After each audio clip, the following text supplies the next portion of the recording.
فیفن کی حالیہ رپورٹ کے مطابق قومی اسمبلی کے 333 ارکان میں سے صرف 66 یعنی 20% ارکان نے 27ویں اجلاس کے تمام 9 نشستوں میں شرکت کی، جبکہ 33 ارکان ایک بھی اجلاس میں حاضر نہیں ہوئے۔ فیفن کی اس رپورٹ کے مطابق 80% سے زائد ارکان کم از کم ایک نشست سے غیر حاضر ہے۔ صرف ایک وفاقی وزیر اور ایک وزیر مملکت کی اجلاس میں حاضری مکمل رہی۔ 2 کابینہ ارکان کسی ایک بھی سیشن میں شریک نہیں ہوئے۔ وقفہ سوالات کے دوران 26 میں سے صرف 12 وزراء حاضر رہے۔ توجہ دلاؤ نوٹس پر 8 میں سے صرف 3 وزراء ایک نشست میں آئے۔ حیران کن طور پر وزیر اعظم پورے کے پورے سیشن سے مکمل ہی غیر حاضر ہے، جبکہ اپوزیشن لیڈر محمود اچکزئی نے تمام سیشنز میں شرکت کی۔ یہ صرف اعداد و شمار نہیں بلکہ ہمارے جمہوری نظام پر گہرا سوال ہے۔ پارلیمان کسی بھی جمہوری نظام کا سب سے اہم ستون ہوتی ہے، جہاں قانون سازی، پالیسی میکنگ اور حکومتی احتساب ہوتا ہے، مگر جب حاضری اتنی کم ہو اور بحث و مباحثہ رسمی کارروائی تک محدود ہو جائے تو پورا نظام اپنی روح کھو دیتا ہے۔ گزشتہ کچھ عرصے سے یہ شکایت عام رہی ہے کہ قوانین بغیر خاطر خواہ بحث کے منظور کیے جا رہے ہیں۔ اب صورتحال اس نہج پر پہنچ چکی ہے کہ ارکان اسمبلی کی بڑی تعداد ایوان میں آنا بھی ضروری نہیں سمجھتی۔ کیا یہ محض لاپرواہی ہے یا ایک ایسے سیاسی کلچر کی عکاسی ہے جہاں کارکردگی کی بجائے وفاداری کو زیادہ اہمیت دی جاتی ہے؟ یہ بھی تلخ حقیقت ہے کہ جب پارلیمان کمزور ہوتی ہے تو اس کی جگہ کوئی نہ لے لیتی ہے۔ اگر منتخب نمائندے خود سے اپنی ذمہ داری ادا نہیں کریں گے تو جمہوریت کا دعویٰ کس بنیاد پر قائم رہے گا؟ اسی پر پینل کی رائے آپ کے سامنے رکھیں گے۔ سوال اس طرح سے: ارکان پارلیمنٹ کی غیر حاضریاں، کارروائی میں عدم دلچسپی، صرف مخصوص قوانین پاس کروانے کو حاضر، عوامی نمائندوں کی انفرادی غیر ذمہ داری یا واقعی سپریم پارلیمان کی حیثیت محض رسمی رہ گئی؟ زیغم صاحب۔ عائشہ، پارلیمان کا سب سے بڑا کام ہوتا ہے قانون سازی، اور سال کا سب سے بڑا قانون ہوتا ہے منی بل، جس کو کہتے ہیں بجٹ۔ جو پاس نہ ہو تو حکومت گر جاتی ہے، جس کی بنیاد پہ تمام حکومت چلتی ہے اور جو تمام پالیسیوں کی بنیاد ہوتا ہے، جس پر آج ہم گفتگو کر رہے ہیں۔ اور ایک ربڑ سٹیمپ کی طرح پوری پارلیمان، میرا مطلب ہے جو حکومتی سیکشن ہوتا ہے تمام، وہ اس کو ٹھپا لگاتا ہے۔ یہ اس کا کام ہے۔ اور اب حالت یہ پہنچی ہے کہ ہر قانون پہ یہ ٹھپا لگاتے ہیں۔ اور ہونا تو اس وقت یہ چاہیے کہ جتنے بھی سرکاری ارکان ہیں وہ اپنا وقت ضائع کرنے کی بجائے ایک منشی مقرر کریں جو ٹھپا لے کر، ایک مہر لے کر بیٹھا ہو اسمبلی میں، اور جیسے حکومت کہے ویسے وہ جا کے ٹھپا لگا دے۔ چلیں، ہمارے بھی شاید قوم کے تھوڑے سے پیسے بچ جائیں گے، ان کا وقت بچ جائے گا، کسی بہتر کام میں یہ اپنے آپ کو مصروف کر لیں گے۔ قانون سازی کے علاوہ 2 دوسرے کام ہوتے ہیں پارلیمان کے جب ہم پارلیمان کی بات کرتے ہیں۔ دوسرا کام ہوتا ہے نمائندگی، اپنے حلقوں کی، جنہوں نے ان کو بھیجا ہے، جنہوں نے ووٹ دیے ہیں، جنہوں نے ووٹ نہیں بھی دیے ہیں، جن طبقات کی وہ نمائندگی کرتے ہیں، ان کی آواز وہ اسمبلی میں اٹھائیں، مسلسل اٹھائیں، تمام طریقوں سے اٹھائیں۔ جو فگرز آپ نے بتائے ہیں اگر وہ موجود ہی نہیں ہوں گے تو پھر ریپرزنٹیشن کیسے کریں گے؟ تو یہ عوام کا بھی کام ہے کہ وہ نظر رکھیں، ان کا کان کھینچیں، ان کو خوار کریں، ان سے سوال اٹھائیں۔ آج سوشل میڈیا کا دور ہے کہ تم کس کھاتے میں گگو گھوڑا بنانے کے لیے ہم نے تمہیں منتخب کیا ہے، اگر کیا ہے تو۔ اور تیسری بات ہوتی ہے نگرانی، اوور سائٹ، اداروں کی نگرانی۔ تو اس کا مطلب ہے بابو تو آزاد ہیں، ادارے تو آزاد ہیں، اس کی نگرانی کر ہی نہیں رہے۔ ان کی کوئی دلچسپی نہیں ہے، ان کی ٹوٹل دلچسپی اس تمام پروسیس میں یہ ہے کہ پروجیکٹ کے پیسے ملیں اور ہمارے اس سے خرچے نکلیں اور ہم آگے بس جھنڈا لگی گاڑی نیچے اور سہولتیں سب میسر ہوں، اسلام آباد کے دورے اور بیرونی دورے ہوں۔ عامر احمد خان صاحب، کیا یہی وہ رویے ہیں؟ ابھی آپ نے اوپر ایک پولیٹیکل ڈائریکشن کی بھی بات کی کہ وہ ہو تو پھر چیزیں درست ہو سکتی، جس کی وجہ سے پارلیمان کے لیے ربر سٹیمپ جیسے نامناسب القابات پھر استعمال ہوتے ہیں۔ یہی رویے ہیں پھر ان پارلیمنٹیرینز کے؟ عائشہ، ہمیں ریفلیکٹ کرتے ہیں نا یہ رویے۔ دیکھیں، میں ذاتی طور پہ تھوڑا سا مجھے اطمینان ہوا یہ رپورٹ دیکھ کے۔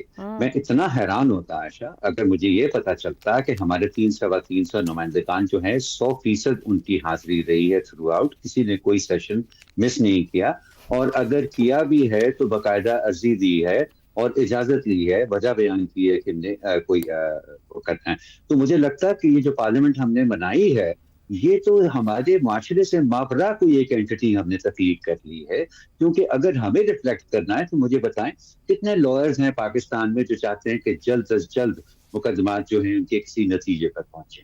کتنے ڈاکٹرز ہیں جو سرکاری ہسپتالوں کی نوکریوں کو ترجیح دیتے ہیں اپنی پرائیویٹ پریکٹس کے اوپر. یا کتنے ٹیچرز ہیں پاکستان کے اندر جو سرکاری اسکولوں میں پڑھانے کو ترجیح دیتے ہیں اپنی پرائیویٹ ٹیوشنز کے اوپر. تو یہ لوگ جو کر رہے ہیں نا آشا, یہ ہمیں ریفلیکٹ کرتے ہیں, سوسائٹی کو ایک حد تک ریفلیکٹ کرتے ہیں. یہ ہمارا ایک طرح کا نیشنل کیریکٹر بن چکا ہے. اس لیے مجھے اس چیز کے اوپر بالکل حیرانگی نہیں ہوئی. اور آخر میں صرف یہ کہنا چاہوں گا آشا کہ ہم نے جب بھی اپنے سیاستدانوں کی اور پارلیمنٹ کی بات کی ہے, اپنے پروگرام میں بات کی ہے, ہم نے زیادہ تر ان پر عدم اعتماد کا ہی اظہار کیا ہے. اب ہم تو باہر بیٹھے ہیں, ہم پارلیمنٹ میں نہیں ہیں, اور پھر بھی ہم ان کے اوپر اعتماد کا اظہار نہیں کر سکتے. تو یہ لوگ تو پارلیمنٹ کے اندر ہیں, ہم سے تو 10 گنا زیادہ جانتے ہیں نا آشا کہ وہاں پر کس طرح سے وقت کا ضیاع ہوتا ہے اور کس طرح سے. درست ہو گیا آپ کا. میں اسے آپٹیمسٹک وے آف ٹونٹ کہوں, مگر عوام کا اعتماد انہی پر ہے اور اسی اعتماد کے ساتھ انہیں بھیجتے ہیں پارلیمان کے اندر کہ وہاں پر موجود ہوں گے اور ہمارے حقوق کا تحفظ کریں گے, مگر ان کے پاس وقت نہیں. شہزاد چودھری صاحب, 25 کروڑ میں سے یہ 333 قومی اسمبلی میں پہنچتے ہیں, عوامی نمائندے بنتے ہیں, عوام ان پر اعتماد کرتے ہیں, ہر طرح کی سہولت ان کے دروازے پر ہاتھ جوڑ کر کھڑی ہوتی ہے. ان کی غیر ذمہ داری کی تعریف کیسے کی جائے؟ دیکھیں, ایک تو چونکہ جمہوری دور کے اندر یہ ایک ہمارے نمائندے ہیں, اس لیے ان کی تعظیم لازم ہے. ہم پہ ہمیں اس کی بالکل عزت سے بات کرنی چاہیے. میں سوچ رہا تھا کہ کیسے کی جا سکتی ہے, کیسے ہم اس کو, جو آپ نے سوال اٹھایا اس کا جواب اس طریقے سے دیں کہ اس میں ان کی کسی قسم کی کوئی ہم وہ نہ کر پائیں, غیر مناسب کوئی الفاظ نہ استعمال. دیکھیے, 66 لوگ جنہوں نے اٹینڈ کیا, میں سوچ رہا تھا کہ ان سے کم از کم 3 کمیٹیاں بنائی جا سکتی ہیں, پارلیمنٹری کمیٹیاں. یعنی یہ 66 لوگ جو کانسٹنٹلی آئے ہیں, ان میں سے 3 کمیٹیاں بنا لی. مجھے پتا کمیٹیاں 333 یا جتنے بھی افراد ہوتے ہیں ان کے ساتھ بنائی جاتی ہیں, اپنی اپنی چوائس ہوتی ہے, 2-3 چوائسز ہے, وہ سب کچھ جانتا ہوں. لیکن انہی کے اندر سے, کیونکہ یہی لوگ موجود تھے, تو ان سے 3 کمیٹیاں بنا لیتے. اگر یہ 3 کمیٹیوں میں بیٹھ کے کام کرتے تو شاید زیادہ پروڈکٹیو ہوتے. لیکن پھر اگلا سوال یہ آیا کہ یہ 3 بیچارے, پتہ نہیں یہ جو 66 لوگ ہیں, یہ جو 3 کمیٹیاں بنے گی, ان میں سے کون کس چیز کا ایکسپرٹ ہے. کوئی اکانومی کا ایکسپرٹ ہے, کوئی کسی اور چیز کا, ہیلتھ کا ایکسپرٹ ہے, کوئی تعلیم کے شعبے کو بہتر جانتا ہے, کوئی فارن پالیسی سیکیورٹی کے بارے میں زیادہ جانکاری رکھتا ہے.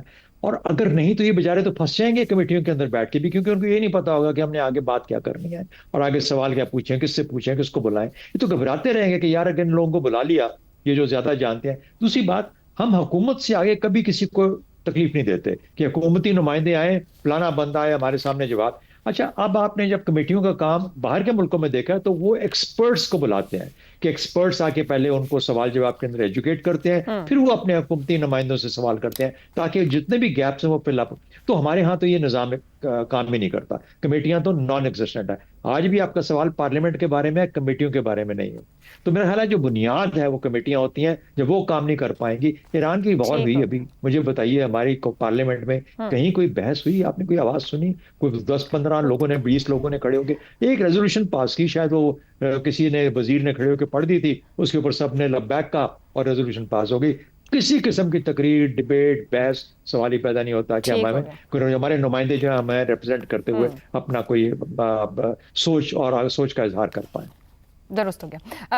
رضا رومی صاحب, کروڑوں روپے دعوے وعدے نعرے لگا کر قومی اسمبلی پہنچنے والے عوامی نمائندے پھر پہنچ کر اسمبلی میں حاضر ہونے کو تیار کیوں نہیں ہیں؟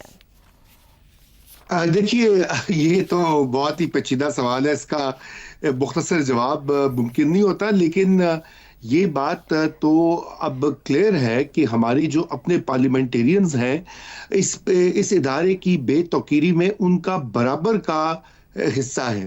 آپ دیکھ لیجئے کہ جو بھی اب ماضی کے تمام وزرائے اعظم کو دیکھ لیجئے, بشمول, مجھے یہ جان کر بہت افسوس ہوا, میرا خیال توقع تھی کہ شاید شہباز صاحب کی کارکردگی باقیوں سے مختلف ہوگی, لیکن وہ بھی اسی ڈگر پر چل نکلے ہیں جو ان کے پیش رو کر رہے تھے کہ وہ پارلیمنٹ میں جاتے ہی نہیں. تو اب اگر پرائم منسٹر صاحب جو ہیں وہ ہی پارلیمان میں نہیں جائیں گے اور اپنی شکل نہیں دکھائیں گے یا وہاں پر جا کے سوالات کا جو ہے جواب نہیں دیں گے، تو پھر باقی کابینہ کو تو جو ہے بالکل فری پاس ملتا ہے، کیونکہ پرائم منسٹر تو ایگزامپل سیٹ کرتا ہے۔ اور اس کے علاوہ جو وزراء کی بھی غیر حاضری، عدم دلچسپی جو ہے، اس سے کیا ظاہر ہوتا ہے؟ ظاہر یہ ہوتا ہے کہ بیسکلی پارلیمنٹ کو ایک بالکل جیسے بھی کہا گیا ربڑ سٹیمپ اور بالکل ایک ثانوی سی چیز یا ادارہ سمجھ کر ہماری حکومتیں جو ہیں اور تمام حکومتیں اس کو ٹریٹ کرتی ہیں، اور یہی وجہ ہے کہ لوگوں کا اعتماد جمہوریت سے اٹھتا جا رہا ہے، اور لوگ پھر سوال کرنے میں بھی حق بجانب ہیں کہ یہ پارلیمنٹرینز اپنی تنخواہیں اور مراد کیوں ان میں اضافہ کرتے ہیں ہر سال۔ اور وہ میرا تو یہ خیال ہے کہ یہ وقت آ گیا کہ ہمیں مطالبہ کرنا چاہیے کہ ان کو تنخواہیں جو ہیں وہ اس میں ڈیڈکشن ہو ان کی پیمنٹس میں اور برات میں، if they don't show up in the parliament، کیونکہ اس کے بنا تو کوئی چارہ نہیں ہے کہ یہ عوام کے نمائندے ہو کر بھی ان کا پرفارمنس اس قدر جو ہے افسوسناک ہے۔ غالباً سوچتے ہوں گے کہ پرفارمنس کا موقع نہیں مل رہا تو جا کر کیا کرنا ہے۔ پروگرام کا وقت ختم ہوا۔ عوام کا اعتماد آپ کو عوامی نمائندہ بناتا ہے، برائے مہربانی اس کی لاج رکھیے۔ پروگرام سے اتنا ہی، اجازت دیجیے، اللہ حافظ۔